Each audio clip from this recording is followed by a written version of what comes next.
Hello friends, welcome to BBN Study and Research Center. OSSC ବା Odisha subordinate staff selection commission ତରଫରୁ ପୁଣି ଏକ advertisement ବା ରିକ୍ରୁଟମେଣ୍ଟ ବାହାରିଯାଇଛି। କ'ଣ ବାହାରିଛି ଆସନ୍ତୁ ଜାଣିବା। Combined recruitment examination 2023 post of pharmacist and multipurpose health worker mail. ଦେଖନ୍ତୁ OSSC ର ଯେଉଁ ଅଫିସିଆଲ ୱେବସାଇଟ୍ ସେଠି ଦେଖୁଥିଲା କେବେ ବାହାରିବ ଦେଖନ୍ତୁ ଫାଇନାଲି ବାହାରି ଯାଇଛନ୍ତି। ଯେଉଁମାନେ ଝିଅମାନଙ୍କ ପାଇଁ ତ ମଲ୍ଟିପର୍ପଜ୍ ହେଲ୍ଥ ୱାର୍କର ବାହାରି ଯାଇଥିଲା, କିନ୍ତୁ ପୁଅମାନଙ୍କ ପାଇଁ ଅପେକ୍ଷା ଥିଲା, ଯାହା ଏବେ ବାହାରି ଯାଇଅଛି। ତ ଏହା ଡିଟେଲ୍ସରେ ଜାଣିବା। ତା ପୂର୍ବରୁ ଯେଉଁମାନେ ଚ୍ୟାନେଲରେ ଫାର୍ଷ୍ଟ ଟାଇମ୍ ଭିଜିଟ୍ କରିଛନ୍ତି ବା ଏହି ଚ୍ୟାନେଲ ସହିତ ଯୋଡ଼ିବାକୁ ଚାହୁଁଛନ୍ତି ତ ଏହି ଚ୍ୟାନେଲକୁ ସବସ୍କ୍ରାଇବ୍ କରନ୍ତୁ ଏବଂ ବେଲ୍ ଆଇକନ୍କୁ ବା ନୋଟିଫିକେସନ୍କୁ ଅନ୍ କରିଦିଅନ୍ତୁ, ଯାହାଦ୍ୱାରା କି କିଛି ବି information government related job related କିଛି ବି ଇନଫର୍ମେସନ୍ ଅପଲୋଡ଼ ହେଲେ ଆପଣମାନେ ପ୍ରଥମେ ଜାଣିପାରିବେ ବା ପାଇପାରିବେ। ଆଉ ବେଶୀ ବିଶେଷ ଡେରି ନକରି ଆସନ୍ତୁ ଡିଟେଲ୍ସରେ ଜାଣିବା। କ'ଣ Odisha subordinate staff selection commission ତରଫରୁ ବାହାରିଛି କ'ଣ ଫାର୍ମାସିଷ୍ଟ ଏବଂ ମଲ୍ଟିପର୍ପଜ୍ ହେଲ୍ଥ ୱାର୍କର, ଯେଉଁଟା ମେଲ୍ମାନଙ୍କ ପାଇଁ। ଏହା କେବେ ଆପଣଙ୍କ 22/12/2023ରୁ ଆପଣଙ୍କ ଏହା ଅନଲାଇନ୍ ଷ୍ଟାର୍ଟ ହେବ, ଯାହାକି ନୂଆ ବର୍ଷ 16/1/2024 ମଧ୍ୟରେ ଶେଷ ହେବ। ତାପରେ ସବମିଶନ୍ ଅନଲାଇନ୍ ଆପଣ 22ରୁ 20/12 ମଧ୍ୟରେ ଆପଣ କ'ଣ କରିବେ ରେଜିଷ୍ଟ୍ରେସନ୍ ମଧ୍ୟ କରିପାରିବେ। ଏହା କେଉଁ ୱେବସାଇଟ୍ରେ କରିବେ www.ossc.gov. ୱେବସାଇଟ୍ରେ ଆପଣ ଆପ୍ଲାଏ କରିପାରିବେ। ଆସନ୍ତୁ ଡିଟେଲ୍ସ ଜାଣିବା। ଏହାର କ୍ୟାଟେଗୋରୀ ଏରିଆ କ'ଣ, ଏହା କେଉଁ ଇଏର ଡିଟେଲ୍ ଅଫ୍ ପୋଷ୍ଟ ଫିଲ୍ଡ କ'ଣ ଦେଇଛି ଦେଖନ୍ତୁ। ଏଠି the vacancy post of pharmacy and multipurpose health worker male or district cadet. ଏହା ହେଉଛି ଡିଷ୍ଟ୍ରିକ୍ଟ କ୍ୟାଡେଟ୍ ପାଇଁ, ଆପଣ ନିଜ ଡିଷ୍ଟ୍ରିକ୍ଟରେ ରହି ମଧ୍ୟ କାର୍ଯ୍ୟ କରିପାରିବେ। The number of field basis recruitment may undergo change without any prior notice discretion of the government. ଦେଖନ୍ତୁ ଏହା କିଛି ସମୟ ମଧ୍ୟରେ ଚେଞ୍ଜ ହେଇପାରେ। ଯଦି ଗଭର୍ଣ୍ଣମେଣ୍ଟର ଅର୍ଡ଼ର ଆସିଲା ତ ଏହା ଚେଞ୍ଜ ହେଇପାରେ। ତ ଦେଖନ୍ତୁ ପେ ସ୍କେଲ୍ କ'ଣ ଦେଇଛି ଆପଣଙ୍କ ଏଠି। ପେ ସ୍କେଲ୍ ଫାର୍ମାସିଷ୍ଟର ଯେଉଁଟା 25,581 ମଧ୍ୟ ରହିବ, ଯେଉଁଟା ଲେଭେଲ୍ 7 ହିସାବରେ ସେଲ୍ 1 ହିସାବରେ ରହିବ, ଓ ମଲ୍ଟିପର୍ପଜ୍ ହେଲ୍ଥ ୱାର୍କର ମଧ୍ୟ 21,700 ଷ୍ଟାର୍ଟ ହେବ, ଏହା ଲେଭେଲ୍ 5 ମଧ୍ୟରେ ରହିବ। ଏଜୁକେସନ୍ କ୍ୱାଲିଫିକେସନ୍ କହିଲେ କ'ଣ, ଯେଉଁଟା ଫାର୍ମାସିଷ୍ଟ ଅଛି ଆପଣ କ'ଣ +2 ସାଇନ୍ସ ପାସ୍ କରିଥିବେ, plus diploma in pharmacy B.Pharm ବା bachelor of pharmacy for government medical college hospital any other recognise private institute. ଆପଣ ଗଭର୍ଣ୍ଣମେଣ୍ଟରେ ବି କରିଥାନ୍ତୁ ୟା ପ୍ରାଇଭେଟ୍ରେ ବି କରିଥାନ୍ତୁ। ଯଦି ଆପଣ ଡିପ୍ଲୋମା ଇନ୍ ଫାର୍ମାସିଷ୍ଟ ବା B.Pharm କରିଛନ୍ତି ତେବେ ଯେ ଏହା ଆପଣ ଆପ୍ଲାଏ କରିପାରିବେ। ତ ଆପଣଙ୍କ ଏଜ୍ କ୍ରାଇଟେରିଆ କେତେ, 21 ବର୍ଷରୁ 38 ବର୍ଷ ମଧ୍ୟରେ ହେଇଥିବା ଦରକାର, ପ୍ଲସ୍ ଆପଣଙ୍କ 5 ବର୍ଷର ଏଜ୍ ରିଲାକ୍ସନ୍ ମଧ୍ୟ ଅଛି। ଗଭର୍ଣ୍ଣମେଣ୍ଟ ରୁଲ୍ ହିସାବରେ 5 ବର୍ଷ 3 ବର୍ଷ ଏମିତି ଗଭର୍ଣ୍ଣମେଣ୍ଟ ରୁଲ୍ ହିସାବରେ ଏଜ୍ ରିଲାକ୍ସନ୍ ଅଛି। ତାପରେ ମଲ୍ଟିପର୍ପଜ୍ ହେଲ୍ଥ ୱାର୍କର, ଏଇଟା ହେଉଛି ମେଲ୍ମାନଙ୍କ ପାଇଁ। ଆପଣ +2 ସାଇନ୍ସ ପାସ୍ କରିଥିବେ, plus diploma in pharmacy any government medical college and hospital any other private, ଏହା ମଧ୍ୟ ସେମ୍ ଦେଇଛି। ଗଭର୍ଣ୍ଣମେଣ୍ଟ କଲେଜରେ ବି ଫାର୍ମାସି କରିଥିଲେ ଆପ୍ଲାଏ କରିପାରିବେ, ପ୍ରାଇଭେଟ୍ରେ ମଧ୍ୟ କରିଥିଲେ ଆପ୍ଲାଏ କରିପାରିବେ, ଏହା ମଧ୍ୟ ସେମ୍। ଆପଣଙ୍କ ଏଜ୍ କହିଲେ 21 ବର୍ଷରୁ 38 ବର୍ଷ ମଧ୍ୟରେ ହେଇଥିବା ଦରକାର। ତାପରେ ଗଭର୍ଣ୍ଣମେଣ୍ଟ ରୁଲ୍ ହିସାବରେ ଏଜ୍ ରିଲାକ୍ସନ୍ ମଧ୍ୟ ଅଛି। ଦେଖନ୍ତୁ ଏଠି ଦେଇଦେଇଛି ଡିଟେଲ୍ସ। ରିଲାକ୍ସନ୍ ଅପର ଏଜ୍ ଲିମିଟ୍ 5 ବର୍ଷ 10 ବର୍ଷ ଏମିତି ଦେଇଦେଇଛି। ଆପଣମାନେ ଜାଣିଥିବେ କେଉଁ କାଟାଗୋରୀରେ ଆସୁଛନ୍ତି, ତ ଆପଣଙ୍କୁ କେତେ ଆପଣଙ୍କ ଏହା ଆସିବ।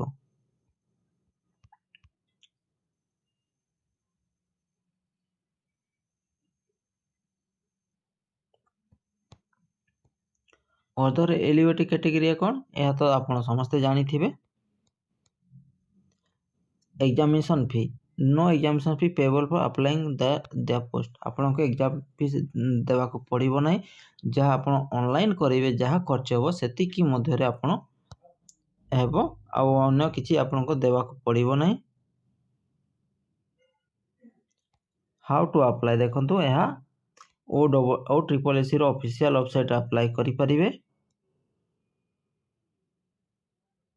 ଆପଣଙ୍କ ଭେରିଫିକେସନ୍ କ'ଣ कौन वेरिफिकेशन हम एचएससी सर्टिफिकेट आपण सब all total HSC certificate verification हम एसएससी सॉरी एचएससी मार्कशीट मध्य वेरिफिकेशन हम जहाँ आपण क्वालिफिकेशन हिसाब से देइथिबे ताहा आपणक वेरिफिकेशन हम।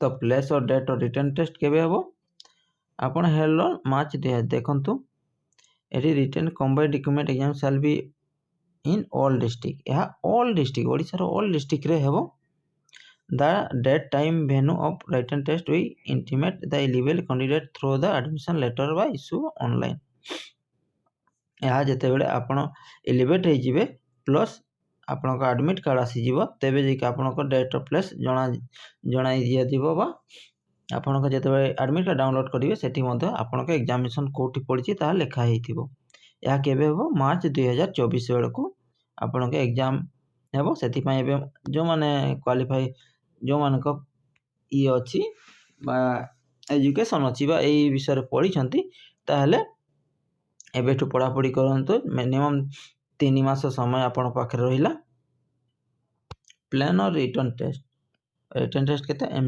एमसीक्यू बा हमर सिस्टम रे हेबो जोटा पेपर 1 कोट रहिछि question subject paper syllabus diploma in pharmacy आपण 60 गोटे क्वेश्चन पड़िबो जोटा 60 मार्क रो question based on practical skill जोटा आपण डिप्लोमा रे जोटा स्किल करथिल ता 25 मार्क पड़िबो 25 टी क्वेश्चन अर्थमेटिक 10 मार्क जो पड़िबो एचएससी स्टैंडर्ड रो यह मध्ये 10 मार्क और इंग्लिश एचएससी स्टैंडर्ड 5 मार्क 5 टी क्वेश्चन पड़िबो टोटल 5 मार्क जोटा 100 टी क्वेश्चन पे 100 मार्क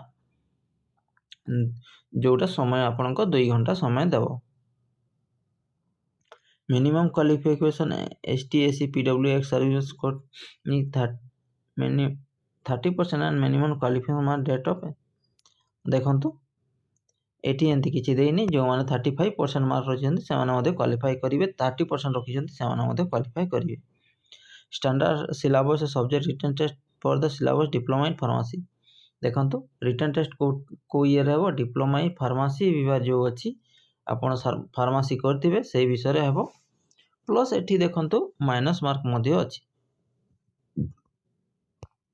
एठी डिटेल रे जानंतु जेते क्वेश्चन आपण ठीक करिवे सेति ही आंसर देबे यदि डाउट लागुछि देबेनी काहे कि माइनस मार्क कटि जबार संभावना अछि तो मेरिट लिस्ट कोन दैछि देखंतु the provisional merit list candidate shall be prepare in order merit of the basis sum total mark secure candidate written mark award short term कोविड-19 हेल्थ केयर देखंतु यह आपणकर written mark awarded to short term basis sum total mark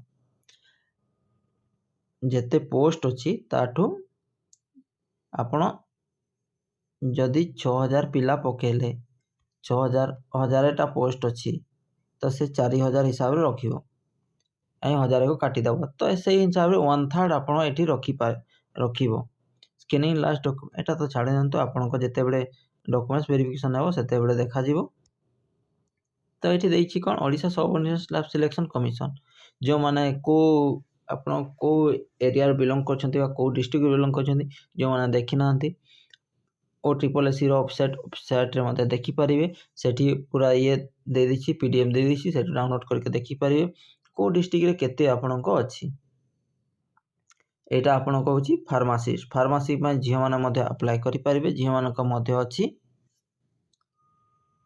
देखंतु सब किंतु pharmacy 2023 देखंतु यह total category wise vacancy total दे दैछि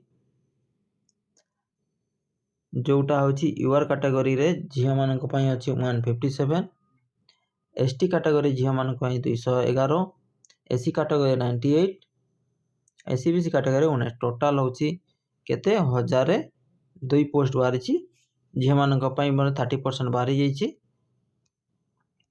तापर एटा आसन देखिबा एटा होछि आपनको मल्टीपर्पज हेल्थ वर्कर मेल मानक पई झियो मानक आगरु बारी थिला आपण माने अप्लाई करथिबे झियो माने या होछि पो मानक पई ऑल टोटल डिस्ट्रिक्ट रो देखि नेबे को डिस्ट्रिक्ट रे केते वैकेंसी बारी छी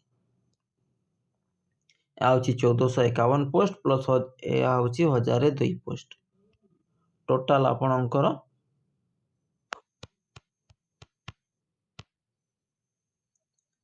2453 पोस्ट आपणक वैकेंसी बारी जाई अछि ତାହା ବହୁତ ବଡ଼ ଭ୍ୟାକେନ୍ସି ବାହାରି ଯାଇଛି ଓ SSSCର ଅଫିସିଆଲ୍ ୱେବସାଇଟ୍ରେ ମଧ୍ୟ ଯାଇକି ଦେଖିପାରିବେ। ଆଶା କରିବି ଭିଡ଼ିଓଟି ପୁରା ଇନଫର୍ମେସନ୍ ଦେଇଥିବି। ଯଦି ଭିଡ଼ିଓରେ ଯଦି କିଛି ଭୁଲ ଥାଏ କମେଣ୍ଟ ମାଧ୍ୟମରେ ଜଣାଇବେ କି ଏମିତି ଭିଡ଼ିଓ ବନାନ୍ତୁ କି ଏମିତି ଇଏ କରନ୍ତୁ। ତ ନେକ୍ସଟ ଫେଜ୍ରେ ଯେତେବେଳେ ନେକ୍ସଟ ଭିଡ଼ିଓ ବନେଇବି ଆପଣମାନଙ୍କ ସପୋର୍ଟରେ ହିଁ ମୁଁ ଭିଡ଼ିଓଟି ବନଉଛି। ତ ଆପଣମାନେ କମେଣ୍ଟ ମାଧ୍ୟମରେ ଭିଡ଼ିଓଟି କେମିତି ଲାଗେ ନିଶ୍ଚିତ ଜଣାନ୍ତୁ ଏବଂ ଯେଉଁମାନେ ଚ୍ୟାନେଲରେ ଫାର୍ଷ୍ଟ ଟାଇମ୍ ଭିଜିଟ୍ କରିଛନ୍ତି ସେମାନେ ଚ୍ୟାନେଲକୁ ସବସ୍କ୍ରାଇବ୍ କରନ୍ତୁ ଏବଂ ନୋଟିଫିକେସନ୍ ଅଲ୍ କରିଦିଅନ୍ତୁ। ଆଶା କରିବି ଭିଡ଼ିଓଟି ଭଲ ଲାଗିଥିବ। ଯଦି ଭିଡ଼ିଓଟି ଭଲ ଲାଗିଥିବ ନିଶ୍ଚିତ ଭିଡ଼ିଓଟିକୁ ଲାଇକ୍ କରିବେ, ଚ୍ୟାନେଲକୁ ସବସ୍କ୍ରାଇବ୍ କରିବେ ଓ ସାଙ୍ଗମାନଙ୍କ ସହିତ ସେୟାର କରିବେ। ଭିଡ଼ିଓଟି ଦେଖିଥିବାରୁ ଧନ୍ୟବାଦ। Thank you for watching.